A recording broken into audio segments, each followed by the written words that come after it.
That's why it's yours.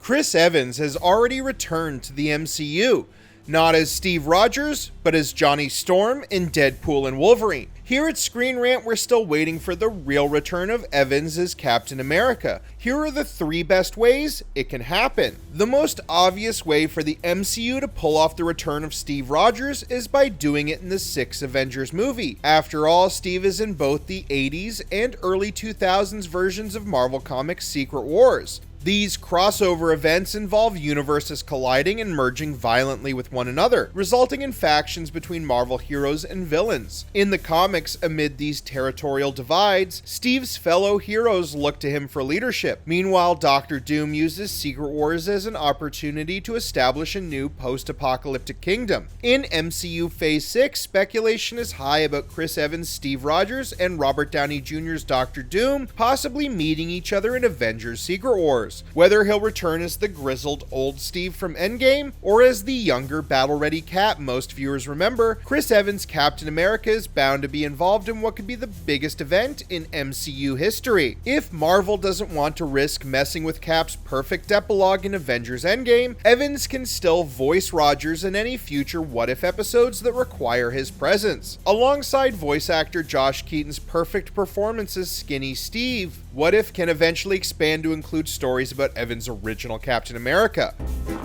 Not all of us can storm a beach or drive a tank, but there's still a way all of us can fight. What If may even be the perfect venue to explore how Cap returned the Infinity Stones, or how old Steve's retirement with Peggy would inevitably be disrupted by some multiverse incursion. With Marvel confirming that What If is canon, but happens elsewhere in the multiverse, the animated series could be a great way to expand Cap's story. Considering the amount that Cap has aged in the finale of Endgame, and the unknown amount of Pym particles he's stolen across time, Cap and Peggy could be fugitives on the run from the Time Variance Authority, except the TVA has no hope of catching up with the honeymooning time travelers and former elite military veterans. Or maybe the TVA is backing off because Steve and Peggy are using Pym particles to save people across the multiverse. While it's plausible that old Steve is truly retired and settled with Peggy in an alternate universe and timeline, could the two heroes actually sit back when villains like Kang and Doctor Doom threaten entire universes? Everyone thinks Cap is coming back in Secret Wars, but it's also possible that he'll return in Avengers Doomsday. How do you think Chris Evans' Captain America should return to the MCU? Thanks for watching ScreenRant, and stay tuned for more movie news.